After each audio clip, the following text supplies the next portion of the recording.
Welcome everybody. It's been a little while since I shot a video. It's just been kind of getting cold outside and had to start winterizing things and cleaning things up for the winter. So welcome back. It's October the 20th.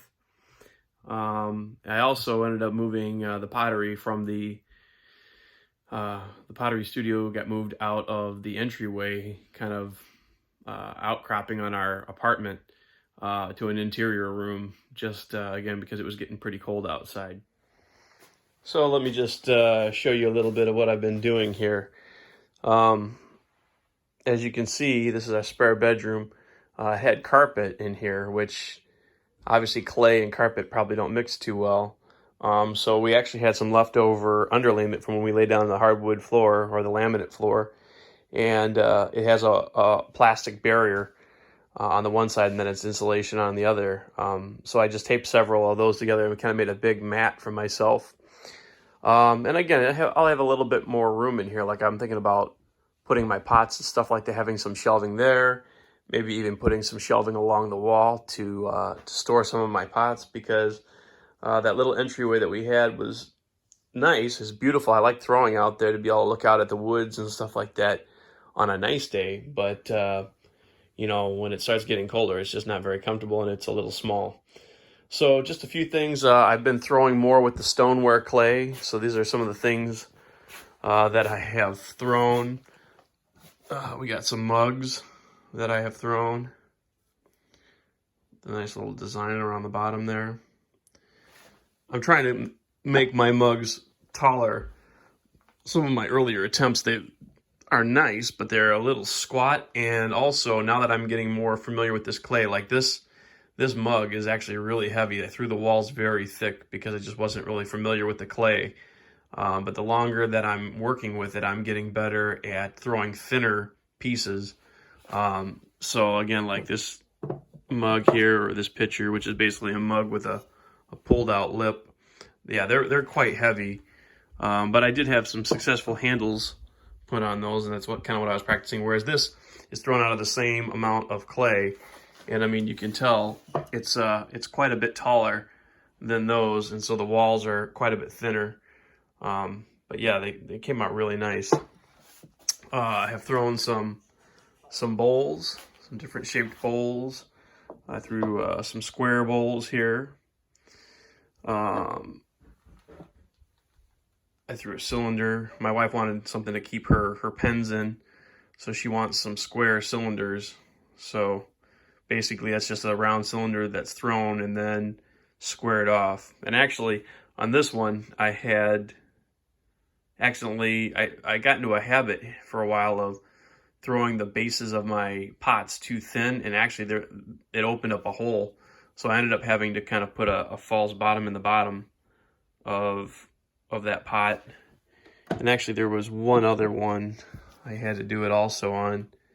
Oh, that's right, it was so these right here are little olive oil lamps that I've been making up. This is another one where the bottom was too thin, so I threw a disc, and I put the olive oil lamp onto that disc to seal up the bottom.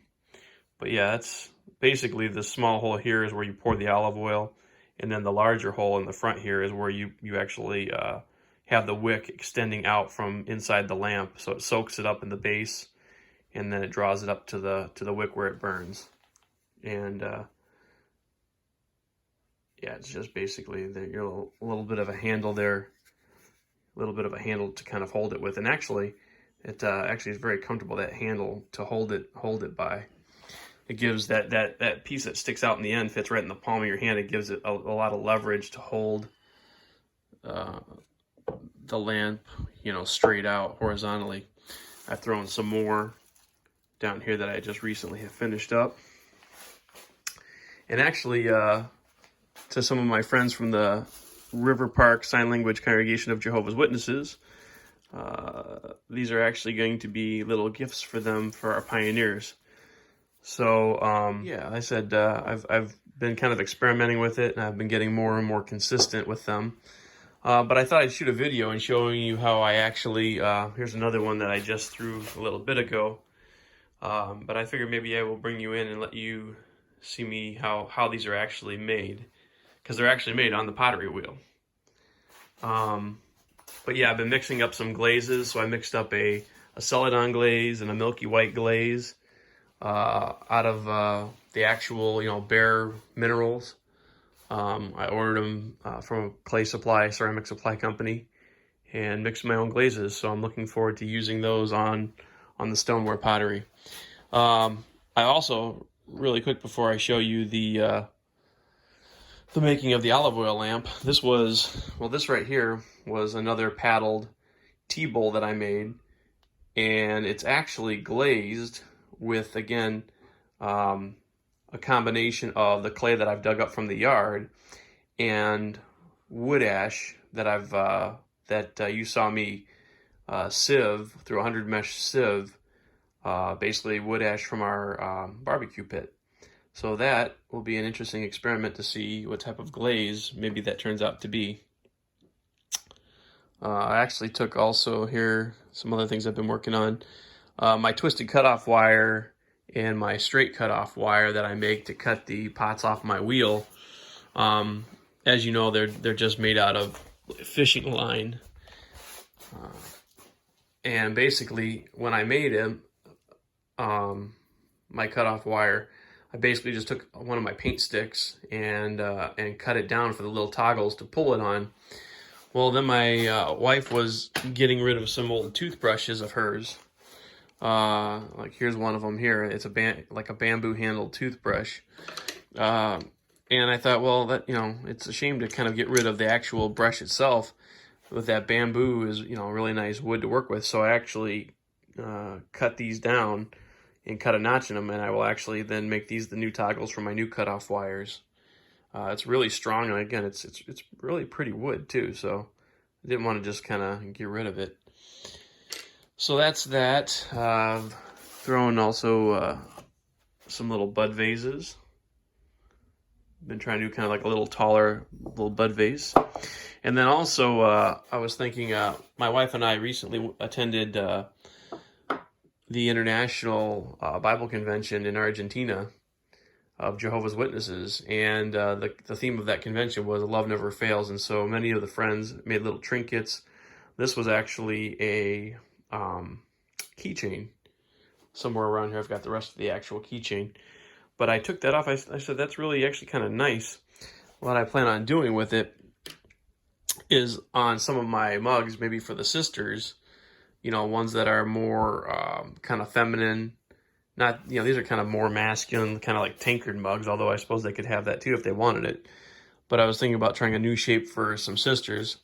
And so I thought, well, this would be really nice to impress the theme of that convention, Love Never Fails, onto a pad of clay, and then like kind of have like a badge on the tankard. So I had to kind of figure out how to make a stamp out of that, because I don't think that it will be easy to use that over and over and over again.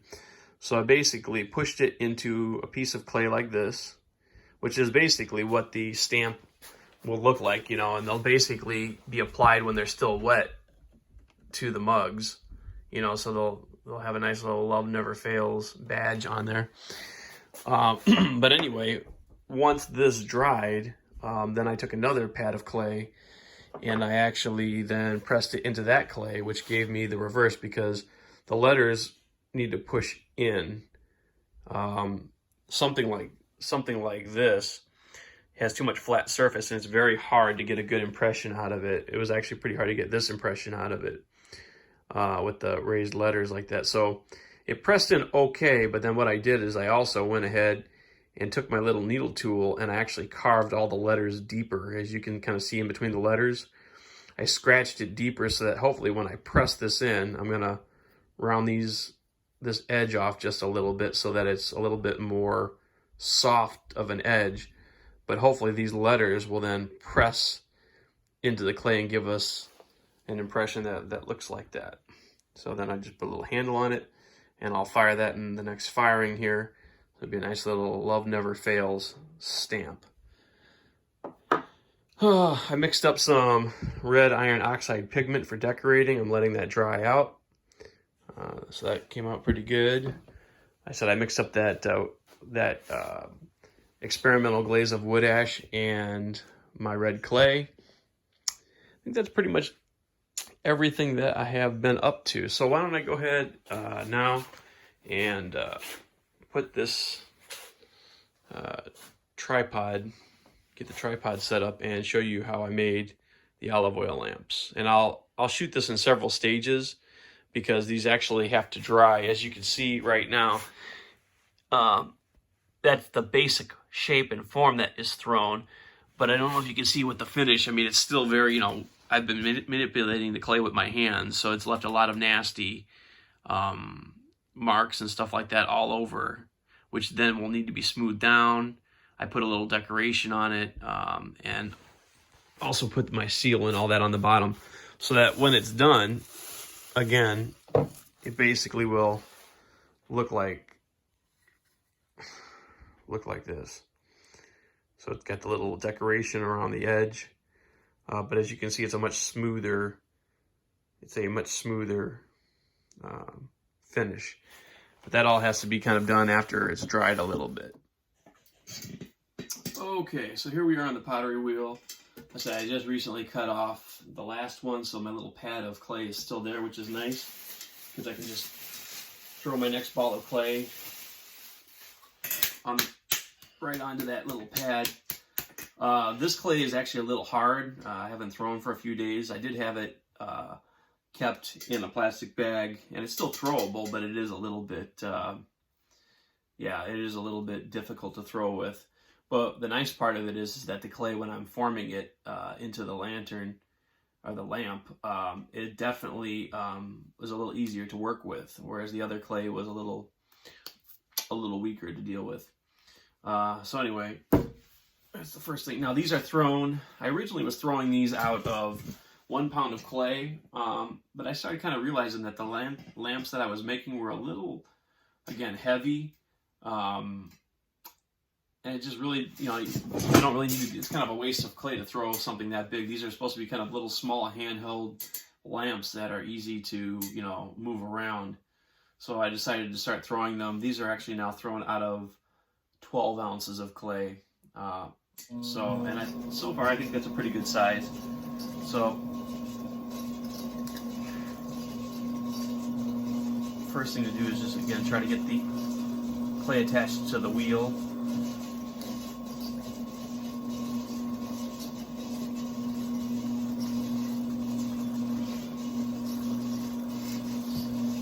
I'm definitely finding this a little more tricky to work with, though, now that it's harder. So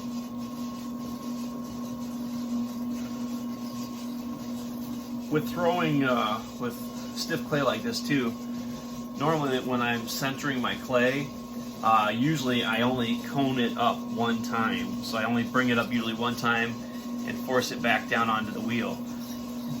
But with this being a little bit stiffer, I was trying to kind of work it maybe a little bit more, get a little bit more kind of water mixed into it, and also, again, to kind of work it up and down a few times, because one of the keys to throwing easily and throwing well is to make sure that your clay is very consistent all the way through it. If you have hard lumps and things like that in your clay, it really makes throwing a nightmare. You'll always end up getting wobbles and things like that in your pot. You won't be able to get a smooth wall to your pots. It's just really difficult. I definitely have been getting better at getting my clay centered quickly. I still, obviously, you know, being newer to throwing, make a lot of frustrating mistakes kind of over and over again. Now I'm breaking in. So basically what I'm doing is I'm drilling the center of the pot. And again, I'm just taking the center down to like maybe a 1/4 of an inch, maybe a little bit less. But again, I'm really trying to stop I've been throwing my bases a little too thin, and sometimes maybe with my cutoff wire maybe coming up off the wheel a little bit. I've been a little thin in some of these bases, so I am trying to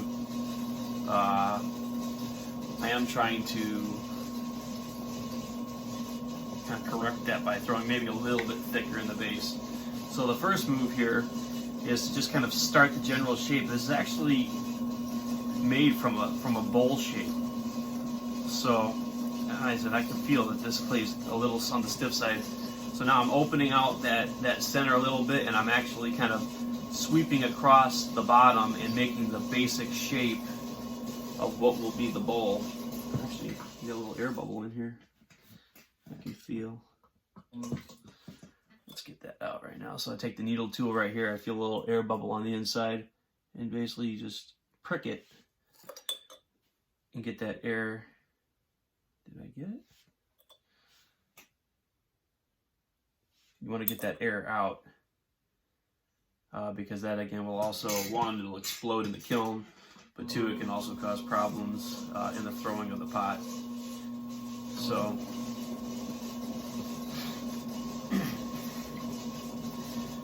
but yeah, this is actually, it said, made from a bowl shape. So now I'm actually trying to raise the pot a little bit. It's good to be patient, you know, not try to get everything done all in one move. I still feel a bubble in there. Huh.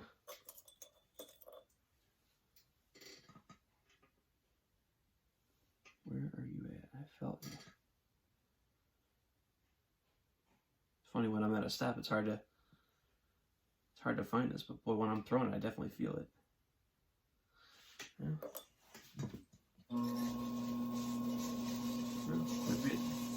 Maybe it's gone now. It's interesting. Maybe some air got back in that one that I just pricked. Alright, so basically now I just keep drawing up the wall of the pot and thinning it out. I said, this is, being that these are not nearly as big. I think I throw my my regular, like, general purpose bowls from about a pound of clay. So this is 4 ounces less. So it's quite a bit smaller. And again, I don't worry again either as much about the thickness, being that these might be moved around as they are lamps, and maybe even could be set down a little harder. It's okay if they're a little bit more robust.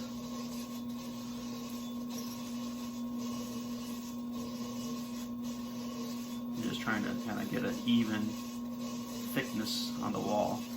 Alright, so that's pretty much the size and the shape of the pot. Now, basically what I want to do from this point on is now do any of the trimming that I need to do. And to do that, I use my throwing stick, which again I made out of a paint stick. Basically it's just a regular short stick. I wish I'd maybe have made it about 1 inch longer, because sometimes when I'm throwing I'm kind of holding it like this, and I think I would like to be able to have a little bit more of it sticking out to give myself a little bit more leverage. But I have, you know, decently strong fingers. But so basically at this point right here, what I'm going to do is I'm going to shove this in under the pot, and I'm going to be cleaning the wall of the pot right down to the wheel head, and cleaning it up. And then I'm also going to clean all this slurry, all this slip off the wheel.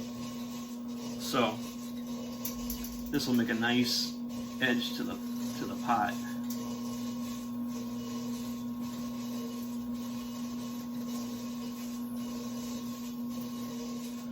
So basically all of that came off the wall of the pot down there. Get that off.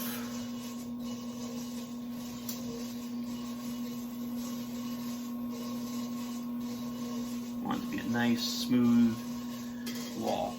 And then as I'm doing that also, I'm applying pressure at the base of the pot here, so that when I push the throwing stick in, I'm not actually then causing the clay to lump up. You know, I mean, that pressure could actually cause the clay to collapse into the center of the pot.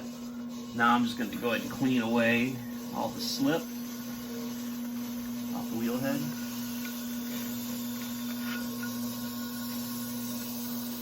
Okay. That's basically it for the throwing stick part of it.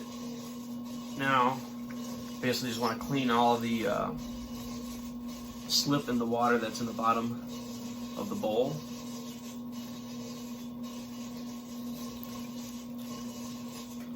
So that it's, you know, fairly dry. You just don't have to be completely dry. You just don't want pools and puddles of water. And then usually at this point is kind of when I get any of the slip off my hands, because coming to the end when you lift the pot off and all that, you don't want to have slip or anything like that on your hands. You want your hands reasonably clean. Not dry necessarily, or you could dry it a little bit, but you definitely want it clean. So, go ahead and stop the wheel here. Now what I'm going to do is fold this in to make the shape. You want to make sure that if it is wavy, that at least you turn the wheel to a point where it is symmetrical. Meaning, like, if there's a wave here, that wave's kind of in the center, so that as I fold it in, all of the edges somewhat meet as I'm folding it back. But on this one, it's pretty even. I don't really have to worry that much. So first thing I want to do is then just start kind of folding the edges of the pot over, of the bowl, and making the edges just start to meet. And at that point, where it starts to meet, you really want to start kind of applying just a little bit of pressure with the fingertips and start to rub the clay, and it actually starts to join a little bit, which is again what we want to do at this point. So we're forming this top spine here.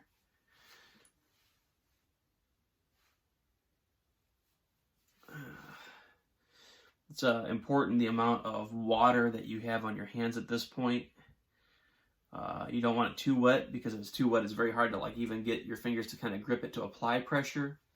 But you also don't want it too dry. So at this point here, we just want to kind of rub this ridge down a little bit. Just keep rubbing, keep working it. Again, now when the clay is softer, these walls on the side tend to want to just collapse in. Even just this rubbing that I'm doing here, I'm wetting my finger a little bit. Even just this rubbing that I'm doing here would tend to make it want to collapse, which isn't good.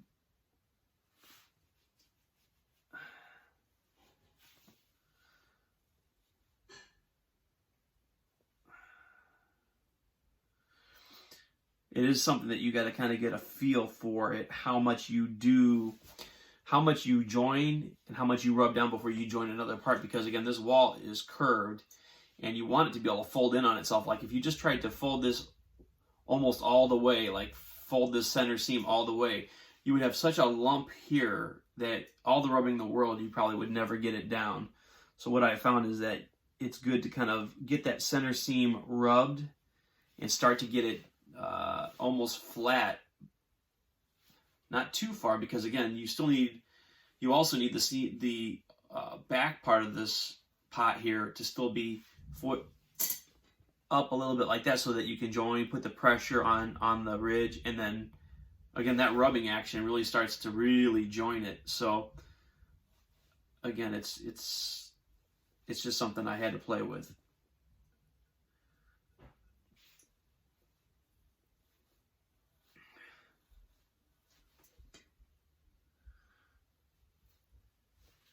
And again, I've kind of played with, there have been little differences in each of these that I've made. None of them are exactly the same, although they may look the same. But anyone who's worked on any kind of project like this, you know, when you work on it closely, you see all the differences. So at this point right here, what I'm doing now is I'm actually starting to force down very gently by rubbing back and forth kind of what's going to be the funnel, I guess we could call it for a better word, of where the olive oil goes in, this depression area. So Again, I'm just kind of trying to find out anywhere where I still think there's a seam showing. This hole here needs to be still closed in some more. There, that's better. You want it to be more like that. And again, as this starts to dry, there's still a little bit that you can do to manipulate it. But that is basically the shape of it. And as I say, this is now going to need to be cut off the wheel and just basically be left to sit with the other ones until it reaches the leather hard stage. Well, actually, I would say a little bit softer than leather hard stage is the best time to actually wipe off all of these marks that I've made with my hands. But let's go ahead and cut this one off the wheel. I'll wash my hands one more time. And basically, I keep my twisted cutoff wire here, and I basically just, you know, these are a little bit more tricky to cut off than bowls and cups because of how wide I have to keep my hands apart, because as this spins, I at least got to stay that far apart as I'm cutting it off. So just go around nice and slow. Cut it off. I always try to clean off my wire each time I pull it off so it's ready for the next time. And then nice gently lift it off, and there it is. There's the bottom. And that's pretty much it. Okay, so welcome back. It's been a few days since the last video I shot where I was throwing all of these olive oil lamps. So as you can see, the basic form is there. Yeah, I've cut them off the wheel and all that. They're starting to crack a little bit, which again is pretty common right here at this point because of the seam that was originally running through the clay at that lip of the bowl that I joined. So you can kind of see it right there. So I will kind of work on that a little bit as I smooth this off. But again, I'll probably have to go over it several times as it dries. It will tend to want to crack over and over again. It's just kind of one of the things that I'm fighting. I am drying everything under plastic bags, so I'm trying to go as slow as possible. But even the other ones that I did, that I dried under plastic bags, they end up splitting as well, some worse than others. So here's another one, and you can see that it's not too bad, but there is some cracking there, as well as the ones that I've already finished off, such as, no, this one already I've already kind of repaired the cracking as I finished that one off. So let me just kind of show you what I'm doing to these. They're a little drier than what I probably should have let them get to. They'll be a little bit more difficult to work with, but they're still good enough. It's going to be a little bit of a trick getting my seal in the bottom of these pots because again they're kind of pretty advanced into being leather hard, not so malleable. But so you can see that the surface is very marked up and marred. You can see every little scratch, every little bit of slip that stuck to my finger as I was wiping it down. So again, part of the process here is to smooth that off to make it have a nice surface. So I have my throwing water right here that I have by my pottery wheel that I use. So I'm pretty much just going to dip my finger in there, and so all I'm doing right now is I'm wetting the surface down, and that will allow this water that I put on here will quickly absorb into the clay. But what's nice about it is as that clay is moistened, even as it's drying up, it allows me to almost kind of like finger burnish, smooth down and shine up the surface. So it gives it, I said, a really kind of a nice texture, a nice feel. So I said I'm pretty much just taking water and just kind of rubbing it all over and just getting that surface hydrated a little bit. I said it's amazing to feel how tacky the surface gets so quickly. That water just really seeps right in. But I'll show you here in a second. You can already see with just the little bit of smoothing that I have done already how much more polished that surface is. See how shiny and smooth it is, as opposed to, like, say, how rough that is, or how rough the surface is. I don't know if you can see it, but the surface is like quite rough in here. There's all kinds of little marks and stuff. Now watch. I'm just going to take a little bit of water, rub it on that.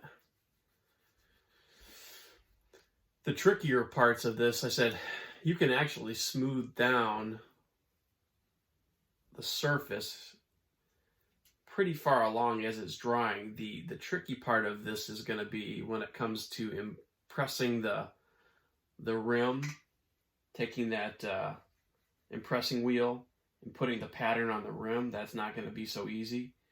I'll probably have to put some water on there and really let it soak in, which I'm actually going to kind of, even right now, start to put good amounts of water on that rim to kind of let it rehydrate and soften a little bit.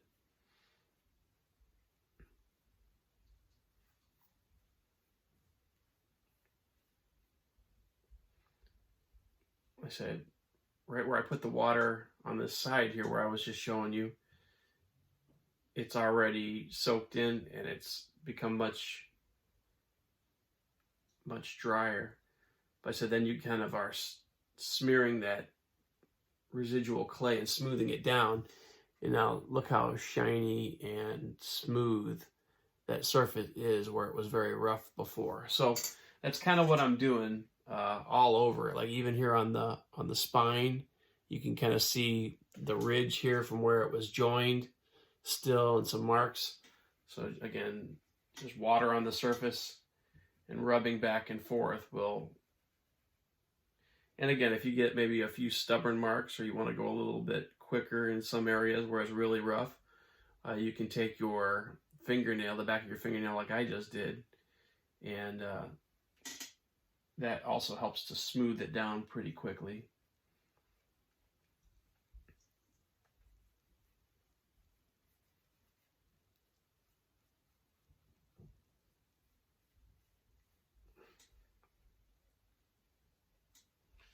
Again, this is all for just aesthetics. None of this would actually have any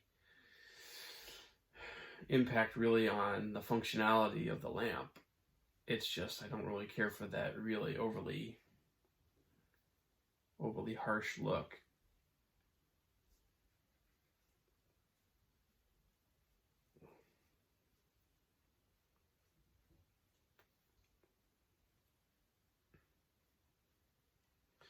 It's funny, a lot of the lamps probably look very similar to somebody else just at a glance, but every one of them looks different to me. I can see just so much difference in all of them. And then another thing that wants to be done is, like, you can see the rim here where I cut it off the wheel. You get that really hard edge, and that needs to be smoothed down. You want kind of a nicer feel to that. I'm even going to put some water here on the base because, again, I have to impress my seal. Well, I don't have to, I guess, but I like to put my seal in the year stamp into the pieces that I make.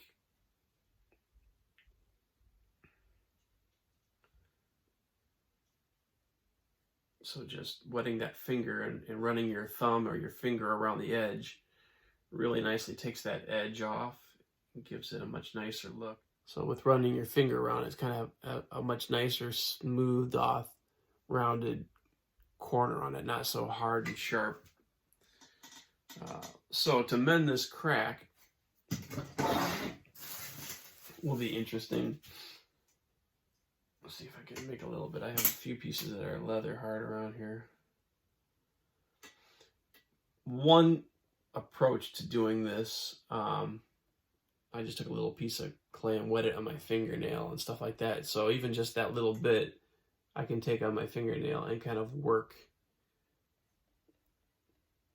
work into the crack. And if I really wanted to too, I could also, even as I'm kind of like smoothing off spots, like I said, right here where the throwing stick is, I can kind of scrape my fingernail across that a little bit. And I can even, so now there'll be marks in there. You see where I scrape my fingernail, I got a little bit of clay. I can smooth that over with a little bit of water on my finger. It looks real shiny, but give it a second and it will, again,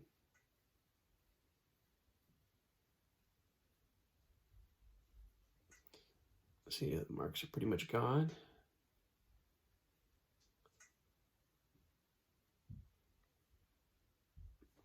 And I'm going to take that little bit of clay that I got from that spot, and I'm going to kind of work it. I'm going to kind of work it into that notch. A little bit of water.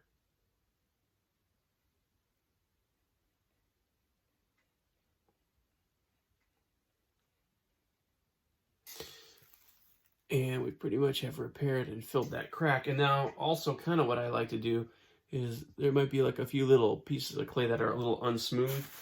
So it's very hard, you know, when you're dealing with really tight spaces like that, to be gentle with your fingers. You tend to ding things with your fingers and damage things. So what I found is even just taking one of my paint brushes or glazing brushes, get a little bit of water or a little bit of slip, and then just, it's very light and gentle to the surface, and just running that wet brush across the surface will tend to really smooth any kind of like rough spots and burrs. But that's pretty much it. You know, I mean, that'll dry and it's much nicer. There's no defined crack in there now. But again, as things dry, they may tend to want to crack again. But you just kind of keep filling it. The drier this gets, again, in the past, I think I've shown you that drier, bone dry pottery is better fixed with crushed up dry clay mixed with a little bit of white vinegar. That vinegar seems to hydrate the clay differently and dry differently, allowing it to stick together and not crack so much. So at this point, we're kind of ready to do our seal along the rim. I'm going to re-wet this a little bit more just to hopefully hydrate it just a bit more so nice and shiny. I'm going to give it a second to kind of soak in. And as with all the other ones, I'm pretty much using this wheel here that I made this out of terracotta. Basically, you just make a disc out of wet clay, make little nubs to put on the sides, and then I've jabbed my needle tool in there just to kind of aid it in drying out and also to not explode when being fired because it was kind of thick.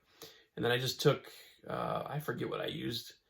It might have been like a little toothpick or a little piece of wood or something, and I put these little ribs, and it kind of gives it a nice little texture. So I'm going to roll this along the edge here.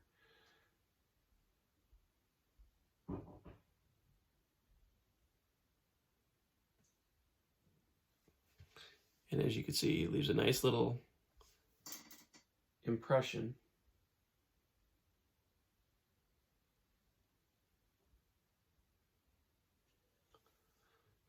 And there we go. Nothing fancy, just a nice little decoration. I had played around with actually like trying to put like some texture along the spine of this. But again, you know, these are supposed to kind of emulate kind of an ancient, you know, Mediterranean things that would have been used in biblical times, olive oil lamp. And again, so in those times, you know, they weren't probably, you know, it's a functional piece. So that's probably all the decoration that I will do to these, because that kind of preserves the more simple antique look of it. Another thing before I put my seal in here, although let me put a little bit more water here, just to, I'm putting a little bit more water, a little drip of water on the bottom just to kind of keep moistening that. So then what we need to do now is in the bottom of the funnel, I kind of call that like your funnel to funnel the olive oil into the lamp. You need a hole for it to run through. So I pretty much try to kind of pick either the lowest spot that I see, or just a place very much in the center. And then I use my needle tool here, which is basically just a hacksaw blade that I shaped and sharpened. And you just start kind of whittling out yourself a hole. Sorry, it's kind of a hard thing to demonstrate, I guess.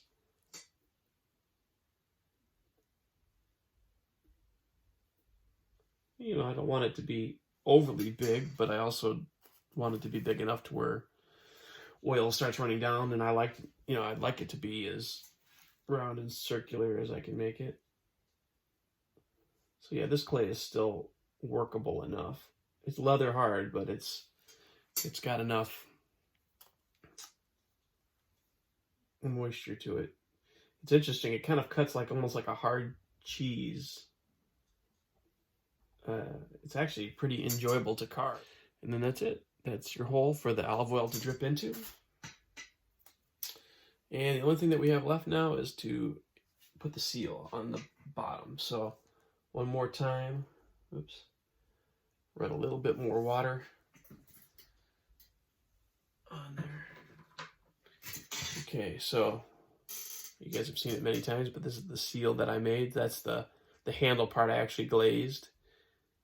That shows you what the seal will look like.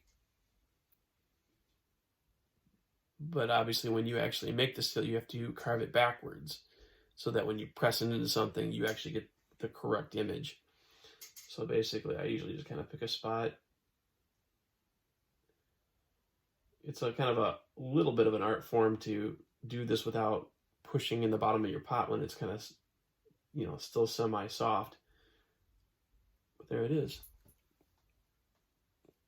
And then I usually kind of take my finger and rub down any edge, because I kind of put the seal in, push, and then I twist a little bit.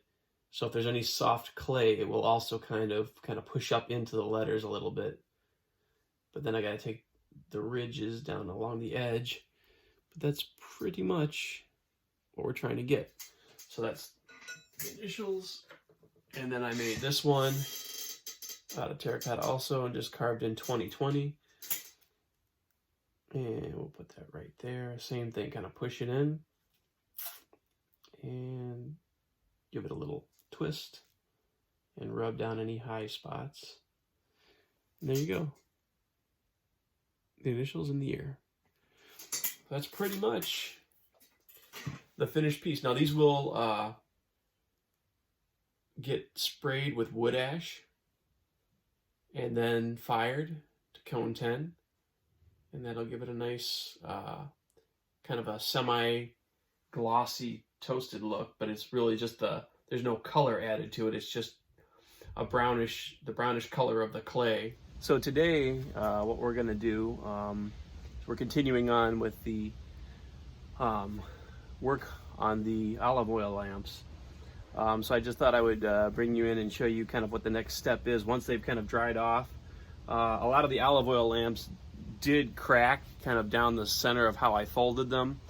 As they dried, I need to find a way to dry them slower. So it actually was quite a little bit of a tedious process to repair the cracks, basically with dry clay and like a white vinegar mixture to repair the cracks. And a lot of them, they took probably 2 or 3 coats before the cracks pretty much sealed up. Some even took a little bit longer. So, but anyway, we got most of them out here now, and they're ready to have the wood ash now blown on them. So I'll show you how we do that. Basically, I have some sieved wood ash from the barbecue grill that I've sieved all these ashes, and this will actually form a sort of a glaze. you'll still see mainly the clay, but it gives like kind of a toasty brown, slight sheen to the clay when it actually fires. So the way that we do this is I actually have to take this and mix it with water in my atomizer, and then basically we'll blow into this metal straw, and it will actually basically, it's like almost like a spray then of the wood ash that sprays over the pieces that you want to do. So let me show you how we do that. So I got my little scoop here that I have made. Now I'm outside too, otherwise I would be wearing a mask, you know, because you want to make sure that it's well ventilated when you do this. But basically, from what I have seen online, this is kind of like a, kind of almost like a 50-50 mixture. Like you want to take your wood ash and put about, you know, half of the cup full of the wood ash, and then after that, it's basically a case of taking, you know, just regular water and mixing that into a solution. So add some water there. And actually, the one thing that I didn't grab was something to stir with. Hold on. So basically, I just got like kind of a wooden, like almost like chopstick to mix this up. And you just want to mix it really good and get that ash well dissolved into the water.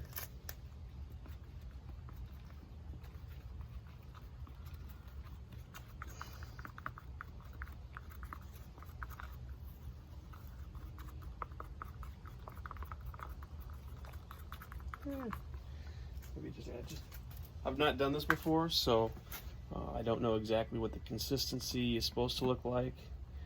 I just kind of remember the guy that I watched on YouTube doing it. It was basically kind of like a 50-50, like half wood ash to the volume of water. So I think we'll go with that. Doesn't that look appetizing? It's not a milkshake. Okay, so now we can take and put the top on the atomizer. And so what will happen is as you blow, that metal straw is down into the liquid now. So as I blow across this straw, the air pressure of my breath going through the straw across the top of this is the top of the tube going down into the liquid. It actually will siphon the wood ash water mixture up and spray it. So let's see if you can see a little bit of what we're going to do here.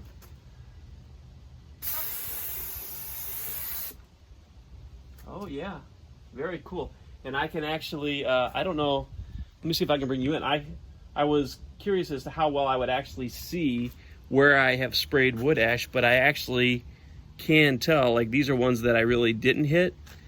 And as I'm going on, these are ones I can see very clearly that I actually have got the wood ash on them, which is good because it will also help me to make sure that they get a pretty good coating of it. It's interesting, the guy that I saw on YouTube doing this, when he would actually spray, he would spray concentrated spots on the clay. But then what would happen would be it actually made a thicker glaze, and sometimes it would actually run down the sides, which can kind of look cool. It looks more kind of period, I guess, authentic.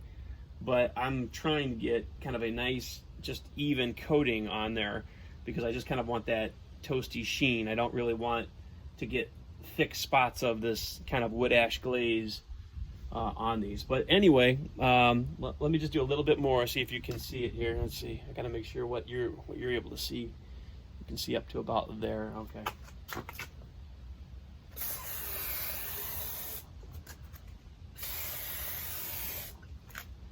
And that's pretty much it. Hopefully you were able to kind of get a visual on that. But that's now, these are now coated on one side with the wood ash. And I believe what I'm going to do is I'm going to take these as soon as they're done. I'm going to actually maybe do a coat along the top of them as well. And then I'm going to flip these boards and get the other side so that they're well coated. And once I'm done, I'm pretty much thinking that I'm going to take these directly and put them in my converted kiln. So this is the kiln that I have converted from an electric kiln, which used to just have electric elements in here, and I've converted it to being a propane kiln. So that's why I cut the chimney in the top here. I'll just show you briefly. I've put in some burner ports down here to where I can aim burners, propane burners in there to shoot a flame into the bottom of the kiln, and it's a downdraft kiln. So let me open it up for you so you can see how it will look.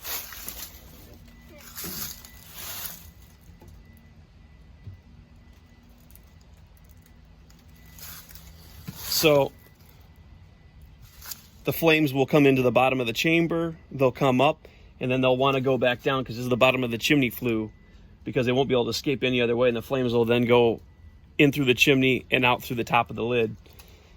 So anyway, I will take those lamps as soon as they're sprayed with wood ash and put them directly in here in the kiln. That way they'll be well protected, because the more that you handle stuff after you've either put glaze on it or, in this case, wood ash, the more it's going to, show any imperfections where your fingers have smudged it and stuff. So that's where we're at. We're spraying wood ash on them, and we'll see you in a little bit when we go to maybe doing the firing itself, or after the firing's done, opening the kiln. Hello everybody, it's November the 14th in the evening. Probably not the time I should normally be doing this, but I got an evening free, and so I'm going to go ahead and try to light the kiln. Without further ado, I'm going to get to it because the weather's against me. It might even start drizzling, so I kind of want to get the kiln up to temperature, so that way if any rain drizzles on it, hopefully it will be hot enough to where it won't affect the kiln. So without further ado, let's come on out here. I'll show you briefly. This is the propane, the 40-pound propane torch or tank, and so weed burners are now set up and pointing into the kiln. So I've already done all my hookups, my leak tests. Everything looks okay. So let's go ahead and just set this down here for a minute, and let's go ahead and see if we can kind of get this thing started. So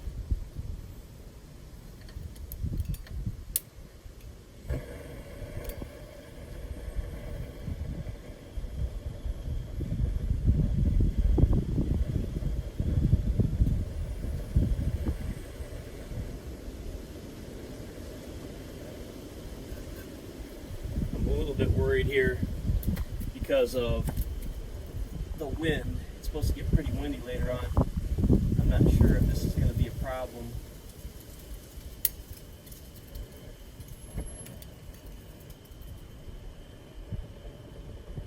So I'm just hoping to, I said, kind of get things started off here, just to start kind of warming up the kiln, and do this kind of slowly.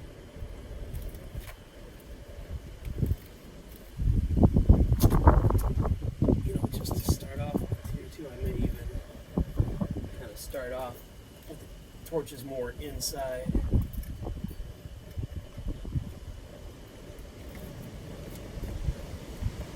So hopefully they won't be as affected. Hopefully they won't be as affected now by the wind. It's supposed to be pretty windy. Later on this evening, it's supposed to get really windy. So I'm hoping to be able to kind of get the flames or get the torches really going by the time the wind really picks up around midnight. So that's quite a ways away. So hopefully the wind's not going to be too crazy, but we'll see. If I have too much problem with them going out, I may just have to kind of abandon it for the evening. But I kind of wanted to, since I have the time, I want to give it a shot here to try to get the kiln going. So this is the first time the kiln's ever been lit. So I am excited. I got it all full of pots. And as you can see, the wind is blowing quite a bit. I'm even thinking about maybe the sprinkling is just now starting. So yeah, we'll see if I got it in time. If it starts raining too hard, I'm gonna have to kill this. I said I was kind of hoping to get the kiln kind of up to some decent temperature before the rain comes. So hopefully, I said, any water that hits the kiln will just kind of steam off pretty quickly. I don't think they're supposed to be real heavy showers, but we'll see. So at least we know that the setup works. I'm happy to report, I said, I've got no propane leaks of any kind. So I said it'll probably be quite some time before the kiln itself actually starts to get up to any kind of temperature. But I'll be babysitting it for quite some time, at least till I get the torches up to temperature, so up to a little more full speed, I guess. So anyway, that's where we're at. I'll bring you back in later. Okay, so it's a little after 9 in the evening on November 14th. We're really starting to ramp up. As you can see, the blue flames now really starting to ramp up the burners. Looks like they are going in pretty well now. We're about somewhere probably around 800 degrees. We don't really have any major glowing yet out of the chimney, though I do, when I put my hand over the chimney, I am feeling quite a bit of heat, which means the chimney's drawing very well. Oh yeah, I'm actually feeling quite a nice little updraft from the chimney. I still don't really see any kind of a glow yet when I look inside the spy hole. I mean, you can see the flickers of the flame, but again, as that heat really climbs, we'll start to really start to see it glow on the inside. Over here, this is my thermocouple. So I usually bring my thermocouple out here probably twice an hour. I check it on the half hour and then on the hour.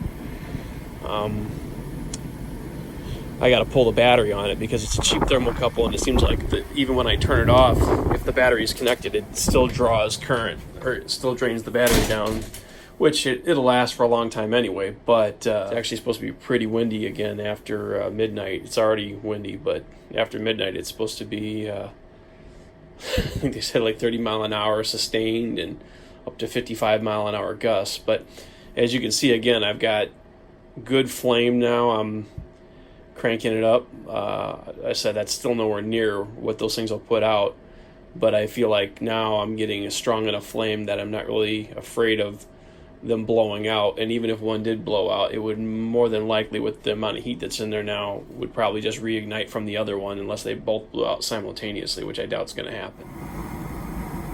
Okay, so it's about 11:15. We got the so we're about almost 6 hours into the firing, so we're about the halfway point, and as you can see, we're getting a very nice glow now coming up the chimney stack. So she's really feels like she's drafting really good. I can actually feel with my hand a little bit. I can feel the heat. So again, the aerodynamics, the flame aerodynamics of the kiln are really good. I'm very happy with that. If we look at the pyrometer, so we're reading 1285 degrees right now. I was shooting for maybe about 1400 degrees, so I'm a little bit, maybe slightly behind on schedule, which is fine though. I mean, it's still climbing.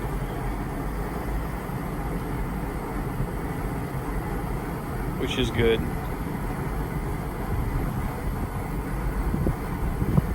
See how fast it's climbing. Yeah, I mean, I'm still getting another degree. It looks like maybe about every 15 seconds or so. So I mean, I just cranked up the torches a little bit more. You can see again the plywood here that I've got. Sorry, it's blurry. But you can see the plywood that I put up over the kiln for the to keep the rain and a little bit of the wind off of it. From over here, you can see the torches are going pretty good now. It's all blue flame. So yeah, she's really cooking now. And I said we're definitely seeing the increase in glow and in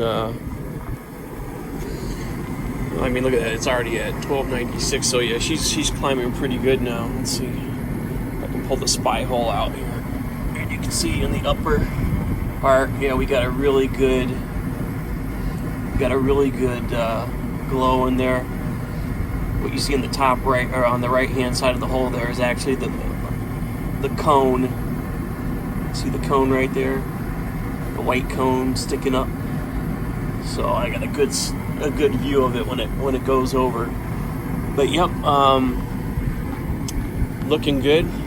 All right, we're at 1300 degrees. So yeah, I might be able to get her back on schedule now. I said I think we took it slow enough. Probably went over a couple hours to get to 1300. So that should be plenty to get all the organics burned out. So yeah, now we just start our push towards, like I said, maybe about 2300 or so, 2350, and watch for the cone to go over. Okay, so this has been a long, hard night. Basically, the tank is stalled, or the kiln is stalled out several times. So starting at about probably maybe like 2 or 3 o'clock in the morning, it started to stall out. My tanks were freezing up, all kinds of issues. But I think we're finally approaching where we want to be. We're at 2294, which is pretty close to cone 10 temperatures. Let's see here. I don't know if I can get it on camera. It doesn't look like I can. But I can see it with my my welding hood that the cone is actually starting to bend over now. So it's just about there. I've been having to take the tanks. It's from the grill upstairs, but I've been having to take the tanks, my 40-pound and this one, back and forth to the bathroom and run them under water to thaw them, to keep them going. So, but it looks like I'm just about there. Looks like we're losing a little bit of temperature, so let me get back to it. But it looks like the cone's going over. So, and the rain's starting to hold off, and the wind really held off. So awesome. I made it to 2300. We did it. The cone is going over very well. It took all night. It's been about 11 and a half hours, but I don't think it's going to focus on it. I think it's just too bright for the camera to do it. Maybe. Yeah, I think it's just too.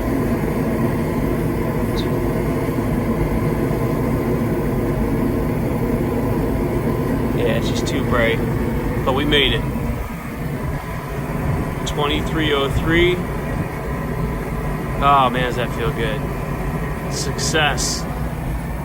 I didn't realize it was going to be that hard, but again, I actually, now thinking back to what the one potter I watched said, he goes, it's like running uphill. He goes, it just gets steeper and steeper and steeper as you get to the end. And it wasn't no lie, man. From about 1800 and maybe 40 degrees all the way up to the last 500 degrees, all the way up to 23, was just a fight the whole way. But we made it. So we achieved cone 10 temperatures. Can't wait to see what all this looks like when we get to unpack it. All right, catch you later. Welcome back. It's Sunday afternoon, probably around close to 2 o'clock, November the 15th. So we had the firing last night. As you'll appreciate, it was a bit of a struggle the first time I ever fired this, but it did get done. And so now our pyrometer is reading under 300 degrees, so I think it's probably safe to go ahead and open it. It's interesting, like the brick, these were homemade bricks that I made out of the clay that we got from the yard mixed with perlite. I was originally intending on building a whole kiln out of this, but I wasn't sure whether the clay would withstand the temperatures or not. So one of the things I'm looking forward to seeing when I open this is I did an experimental little piece of the yard clay here and exposed it to cone 10 temperatures. You can see how it turns that terracotta color as opposed to the brown where it got hot. The cool thing is that as hot as it was by the chimney, which isn't as bad as hot as it is inside the kiln, I could still briefly touch the outside without burning myself, meaning that it does insulate a fair good amount. I mean, you can see only how far the terracotta color reached inside. You know, it only penetrated that far, which means that the perlite did a great job of actually insulating. So maybe we'll do more experiments with that later. I covered the kiln chimney. All in all, I think that there may be some modifications that I may need to make to the kiln in the long run to help it maybe breathe a little bit better. Looking at it, looks like my chimney's still all in one piece. Maybe it warped a little bit, but I don't see any really cracks. Interestingly, the base of my kiln I'm a little bit concerned of is because as the kiln heated up, the strapping holding the base together, just like on the top here, there's a little strap of metal that goes around that holds all the bricks together. It actually fell apart. The clamps, I think, fell apart. So I'll have to make a repair there, but it made it through the firing, which was good. All right, let me find a board or something here that I need to use to prop up the. It's a little bit chaos here because I said it was quite the experience. It was quite the experience yesterday, and I was just grabbing whatever I could. The weather was bad. All right, well, this is the first look inside the kiln. I have not looked inside myself, so I don't know what to expect, but we shall see. Oh, wow. Wow, very cool. Very neat. Wow, some unexpected things. All right, let me get a glove because, again, this stuff is very hot.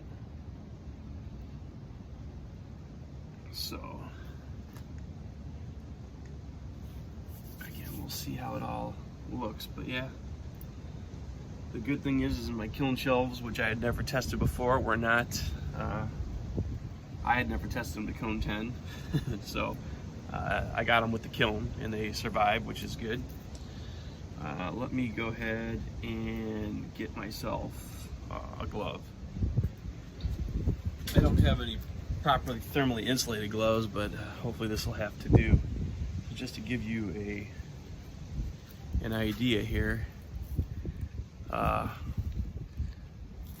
the wood ash came out really beautiful. I said maybe a few slight small cracks. I almost wonder, hopefully I'm not risking them because they're still pretty warm. Yeah, they're hot, but yeah, so the olive oil lamps came out really nice. So maybe a few small cracks, but nothing major.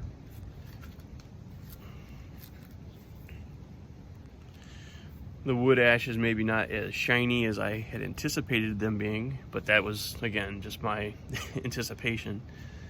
But you can definitely see the difference between where the wood ash really didn't get sprayed and where it did, that toasty, beautiful brown color. Beautiful. Beautiful little lamp.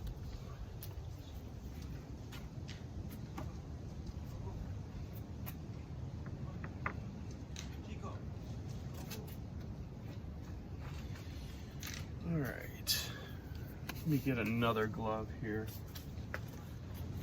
I hate using this nasty glove that I was using to build the cob kiln with because it's got a lot of unclean bits on it.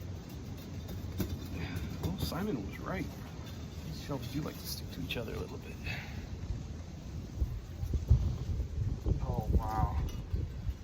Some of it came out very lovely though. My Celadon glaze, I actually have to say I'm super happy with. I just saw my, it's always like I said, that's that neat surprise where you see your first piece. Oh, wow. My little ramekin here.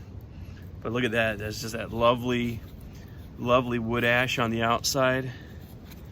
And that lovely little, wow, beautiful melt on the Celadon. I mean, that really could not have come out any more beautiful. There's one of the neat surprises. I mean, that's just really a lovely piece. So when you do these things with wood ash, they tend to kind of stick to each other. Now this one is interesting. This was just the way I decorated this one. This is my milky glaze on the inside with cobalt. This was just a kind of a one-off little pot that I really didn't know what I was throwing when I threw it. Oh wow, really, some of the iron oxide really came out really beautiful, as you can see on the rim there. And maybe also that's why, because this other bowl was at the highest point in the kiln where it didn't get as hot, might be also why the iron oxide didn't come out as beautiful, because this one actually has kind of a really beautiful look to the iron oxide right here on the rim there. But anyway, when you spray these with wood ash, they tend to stick, so you gotta tap them to get them apart. So let me get a little board or something. There we go, beautiful. Comes right apart. So anyway, on the outside here, there's this is just iron oxide decoration with wood ash sprayed on it on the outside.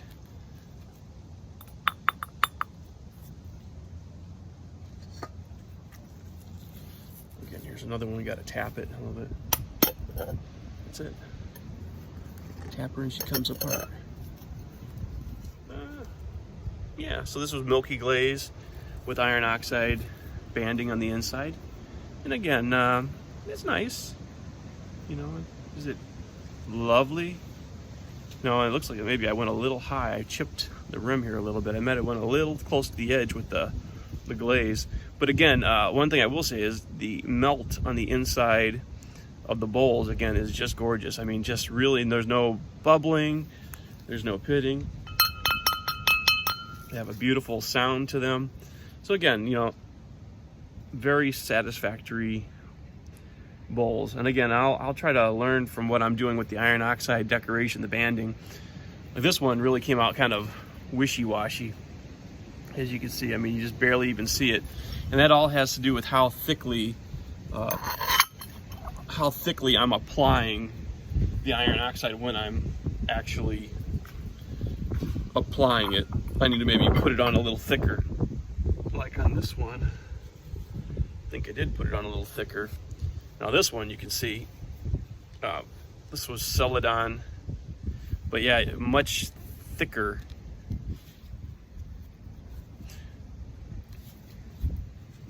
In color.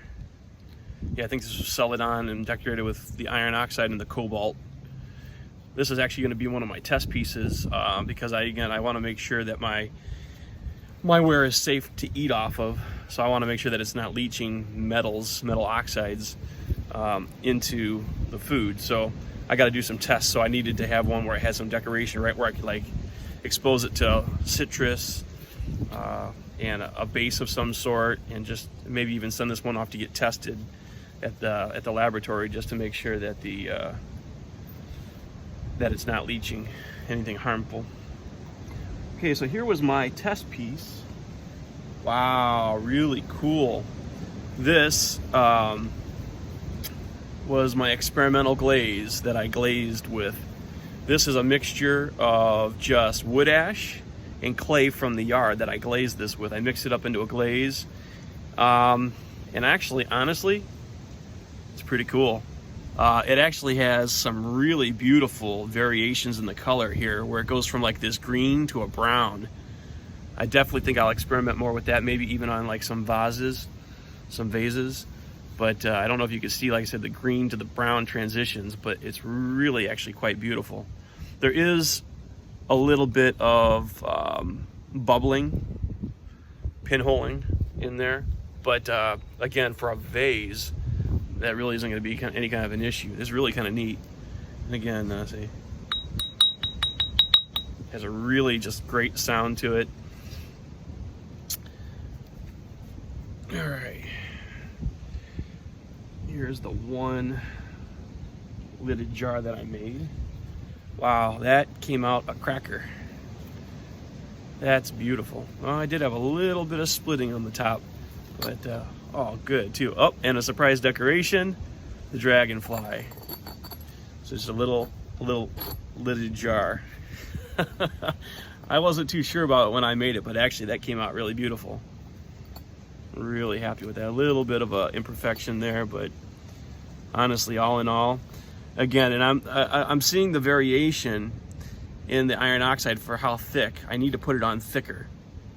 So that teaches me a little bit of something when I decorate my next batch.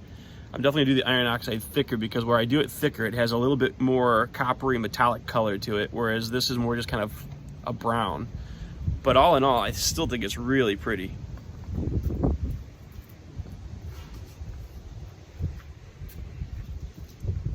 So this is my trophy. This is my trophy here.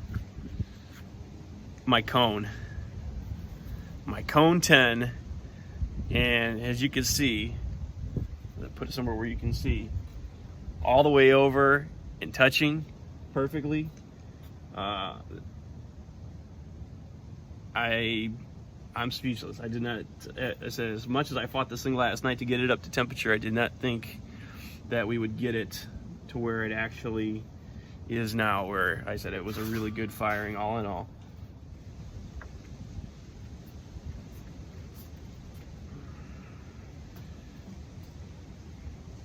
I made a little stamp for impressing my mugs. Came out rather nice. Right? Celadon glazed handle, which, man, that Celadon just melts like butter. But again, that says love never fails. So that'll be impressed into the clay, but that came out very nice as well. So yeah, super happy with that. Yeah, that clay. So basically on mugs that have like I'll put a circular badge of clay on there, and I will impress this seal into the mug. Very nice. And then one of the ones that actually got, one of the ones that I actually had impressed, give you an idea what the badges would look like on the mugs, is there's the actual impressing of it, what it looks like. So imagine that on the front of a mug. It would be really, really beautiful. Came out good. Man, this Celadon, I'm so happy with the way that it melted. It just has a beautiful, professional, glossy look to it. I don't know much about oxidation or reduction. I guess as I look at all these later, I'll compare to see if some look more oxidized than others. I know that the more reduced they are, kind of the more cool and gray the clay will look. Just looking at the color of it, there is kind of a bluey green to it, so I'm hoping that I got good reduction. I think I got a pretty good reduction, but I don't, again, as being my first firing, I don't know, but I had a pretty strong reduction flame pretty much from 2,000 degrees all the way to the end. So there we go. So yeah, this is a little square mug that or square bowl that I made. A little decoration in the bottom. Came out pretty nice. And then these are stuck together also. You just gotta give them a little tap so they kind of release. This one I had made some mistakes and I just started getting crazy with the decoration. But again, all in all, it's a nice looking bowl.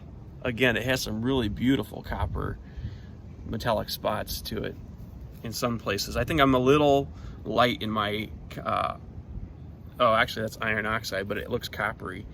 But yeah, I would say that I'm probably a little light, a little washed out in my decoration. But still, there's still a really beautiful little piece. So again, you can see the difference too between a milky glaze and the Celadon glaze. The Celadon glaze is a much deeper mint green, or not mint green, more like a jade green.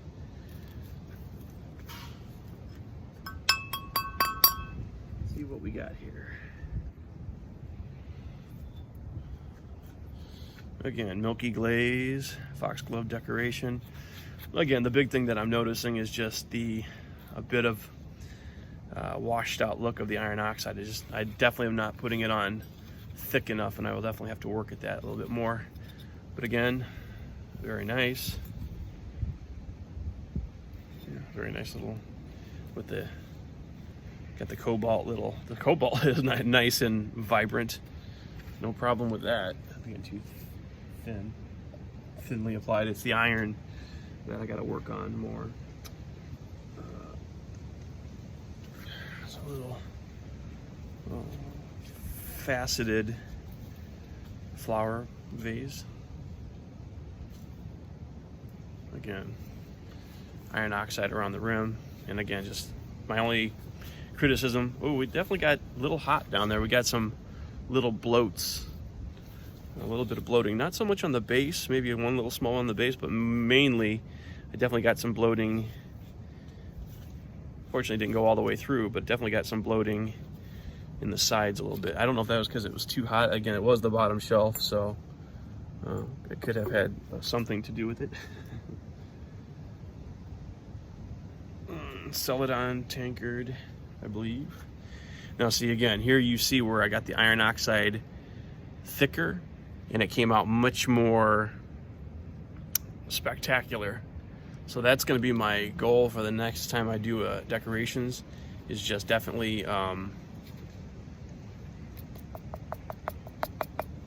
definitely just go thicker on the iron oxide. It's pretty much my critique of myself all the way around. Whoa. Ladies and gentlemen, we've had a problem. Houston, we've had a problem. So from here, it all looked great. Oh yeah, really nice looking, until you get to that side and you see where the pot has let go. You know, at one point there, ooh, and I see another tankard down there with a massive bloat in it too. Again, yeah, that I thought I did hear at one point during the firing. I thought I heard something pop, and I was kind of concerned. So this must have been the one that let go. We did get some bloating, friends. We did get some bloating. Yeah, there's actually, and that's the pieces that I saw. Actually, that must have happened early on in the firing, because, you know, I think I saw a piece of that laying down on one of the bottom shelves. I must have got a little hot too fast. So tankard, but this is the one that has a pretty bad bloat in the bottom. You can see it, so that one's probably gonna have to maybe be trashed.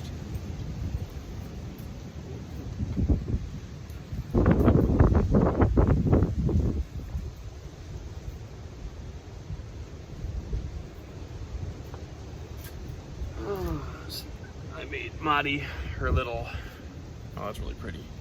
Made Maddie her, there's some bloating on that one too. Definitely just got too hot, and there's some crazing going on in this. So, yeah. Not as successful with the tankards as I was with other things. Again, it's that bottom shelf, I think, maybe just got too hot. Too hot, too fast, maybe. This one came out pretty nice. Oh, but again, a pretty significant crack in the handle and some bloating. So definitely have a ways to go when it comes to figuring out my tankards. And last but not least, oh, that one came out a treat. That one's really pretty. Nice cobalt along the rim. It even kind of ran down a little bit in there, which is kind of nice. So yeah, I mean, I definitely can see which parts of the kiln are getting hotter. And again, I did have it cranked up quite a bit to try to get that last little bit of, you know, the second. So basically what I would probably say is that the bottom shelf was quite a bit overfired, in my opinion. And so maybe it's a case of trying to figure out that happy medium, because the second shelf where the cone was, everything that was on that same shelf as the cone came out beautiful. I mean, just no bloating pretty much, and all the glazes turned out perfect. So really, I got to figure a way to get it a little bit more even temperatured still throughout the kiln. So we'll figure it out. But very nice, very nice. Thank you for joining me. And until I see you next time, don't be afraid to get your hands dirty. We'll see you later.